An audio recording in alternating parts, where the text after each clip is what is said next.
हाय queen's, कैसी हैं मेरी सखियां, मेरी सहेलियां।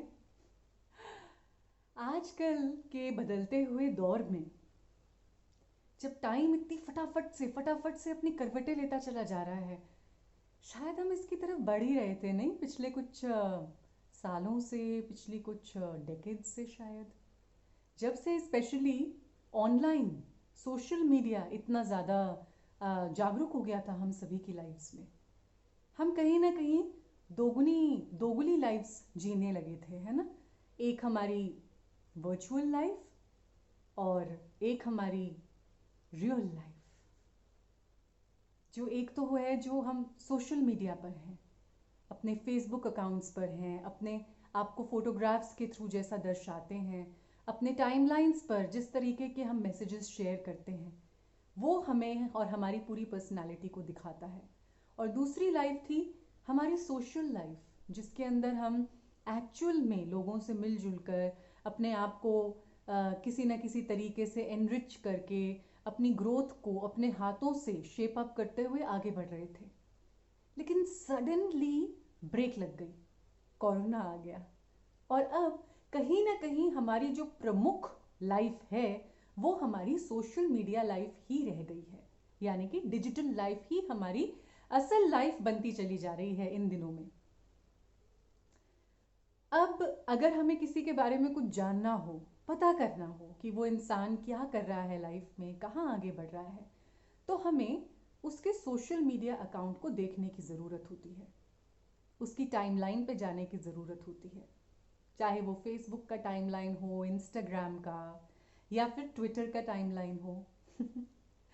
आप अगर इंसान वीडियोस बनाता है मेरी तरह तो उनके वीडियोस देखने जाने पड़ते हैं।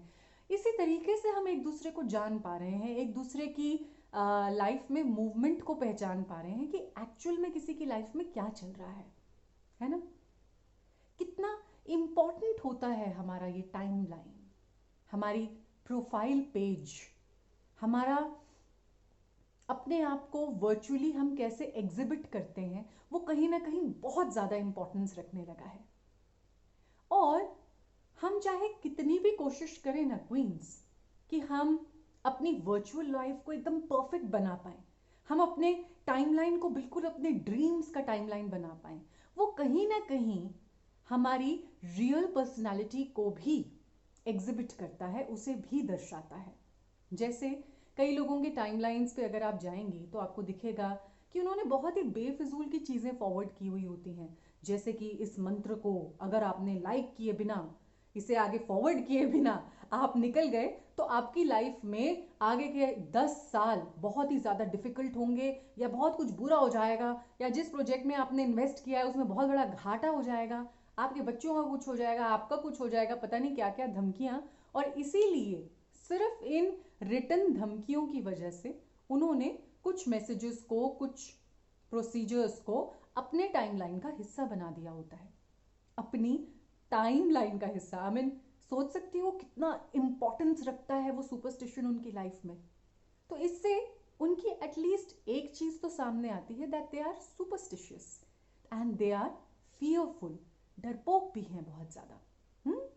कई लोगों का मैं देखती हूँ कि उनकी टाइमलाइन नेगेटिव न्यूज और नेगेटिव मीडिया से भरपूर है। बस किसी एक पब्लिक फिगर को पकड़ के उसके बारे में जितना नेगेटिव हो सके उतनी नेगेटिव न्यूज पकड़ पकड़ के उन्होंने अपनी टाइमलाइन पे डाली होती है।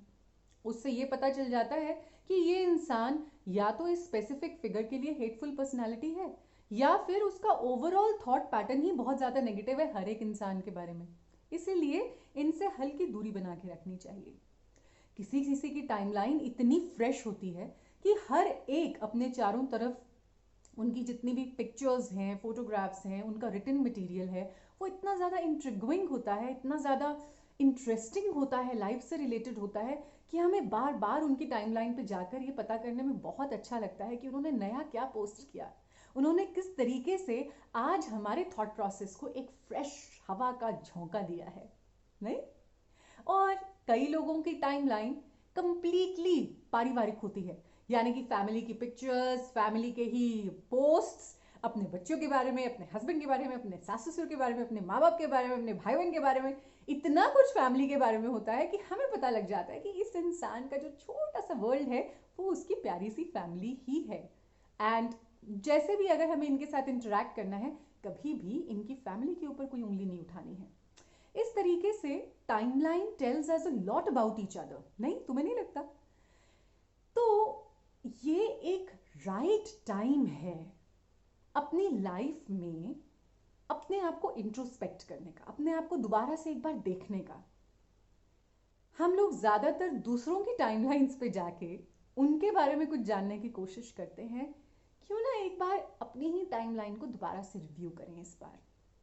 क्यों ना अपने आप को देखने के लिए, समझने के लिए और ज़्यादा गूढ़ तरीके से अपने अंदर घुसने के लिए दोबारा से अपनी अपनी टाइमलाइंस को देखें। कितनी बार हमने अपनी टाइमलाइंस पे नेगेटिव न्यूज़, नेगेटिव मीडिया को शेयर किया, यानी कि कितनी बार हम अपने असल जीवन में नेगेटिव थॉट्स को पकड़ पकड़ के उन्हें कंप्लीट तवज्जो देते हैं, उन्हें कंप्लीटली अपना ध्यान, अपना फोकस दे डालते हैं। और जैसे नेगेटिव न्यूज़ या मीडिया किसी भी अन्य इंसान के लिए जब वो हमारी टाइमलाइन पे आता है, हमें जानने, हमें पहचानने, हमसे बातचीत करने, उसके लिए एक बहुत बड़ा रिपल्शन हो जाता है कि अरे बाप रे, इतनी नेगेटिव न्यूज़ शेयर की हुई है इस इंसान ने, प्लीज़ इससे तो दूर रहो। बिल्कुल वैसे ही जब हम अपनी लाइफ में जगह जगह नेगेटिव चीज़ों को पकड़ पकड़ के उन्हें तवज्जो देते हैं, उन पर ध्यान देना शुरू होते हैं, तो कहीं ना कहीं इसका डायरेक्ट इफेक्ट हमारे रिलेशनशिप्स पर पड़ता है। क्योंकि हम जाने अनजाने में अपने से जुड़े हर रिश्ते के अंदर उसी नेगेटिविटी को रिफ्लेक्ट करते हैं या उसी नेगेटिविटी को उजागर करते हैं, पकड़ते हैं। अगर आपने अपनी टाइमलाइन में ये महसूस किया है कि आप कहीं ना कहीं खुद पे फोकस ना करके अपने फैमिली मेंबर्स पे, अपने रिश्तों पे, अपने दोस्तों पे ज़्यादा फोकस कर रही हैं, तो आपको ऑटोमेटिकली ये ज्ञात हो जाना चाहिए कि बिल्कुल उसी तरीके से आप अपनी पर्सनल लाइफ में भी खुद पर बहुत कम फोकस दे रही हैं, बहुत कम ध्यान दे रही हैं। और ज़रूरत है आपको अपने सेल्फ कॉन्फिडेंस को बढ़ाने के लिए, अपने अंदर की शक्तियों को जागृत करने के लिए, कि आप अपने ऊपर ज़्यादा ध्यान दें। सबसे पहले अपना जीवन रूपी घड़ा खुशियों से, आनंद से, सेल्फ सेटिस्फैक्शन से भर लें। और फिर वो चीज़ें, ये जो ब्यूटीफुल भाव हैं, ये ब्यूटीफुल इमोशंस हैं, छलक छलक के आपके रिश्तों तक भी पहुंच जाएंगे।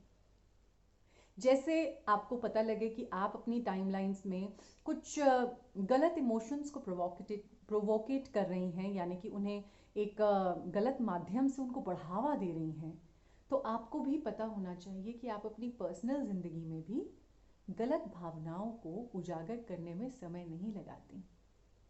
ये एक बहुत अच्छा समय है हमारे पास, एक बहुत स्पेशियस एक वातावरण मिला है हमें कोरोना की वजह से, जब हम बैठ के कुछ चुनिंदा बातों को दोबारा से रिव्यू कर सकते हैं अपनी लाइफ में। एंड इस बार रिव्यू मीडियम हमारा और तुम्हारा फेवरेट होगा, यानी कि सोशल मीडिया। अपनी अपनी टाइमलाइंस पे जाइए, अपनी शेयर की हुई पिक्चर्स को दोबारा से टटोलिए, उनके ऊपर ध्यानपूर्वक दोबारा से एक बार फोकस कीजिए।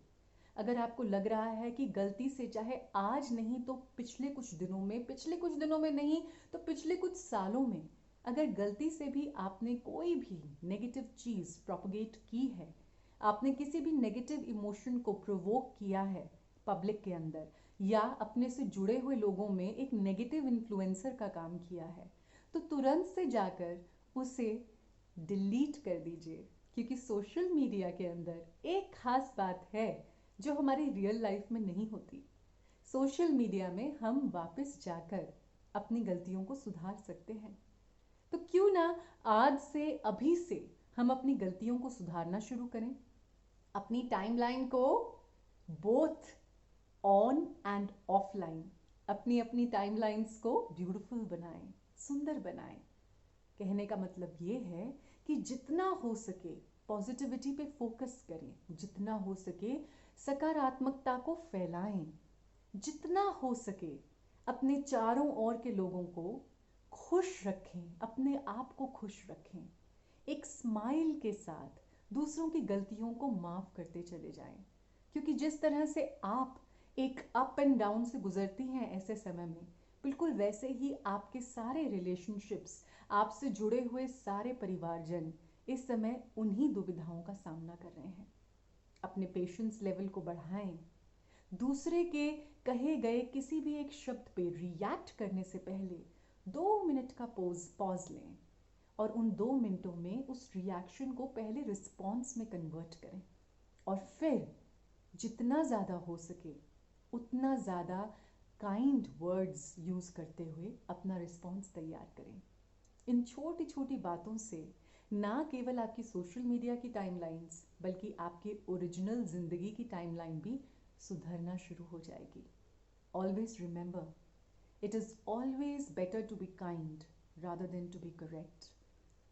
दोबारा बोलूँगी, it is always better to be kind than to be correct. क्योंकि राइट और रॉन्ग हम नहीं जानते। मेरा पर्सपेक्टिव रॉन्ग हो सकता है तो उसी मायने में तुम्हारा पर्सपेक्टिव सेम बात को लेके राइट भी हो सकता है। लेकिन काइंडनेस की लैंग्वेज कभी नहीं बदलती। किसी को कुछ भी पहुंचाना हो, किसी भी तरह की कम्युनिकेशन करनी हो, अपनी टाइमलाइन पर यूज़ किए हुए वर्ड्स को काइंड रखना, दया से भरपूर रखना, प्यार और शांति से भरपूर रखना। I love you all.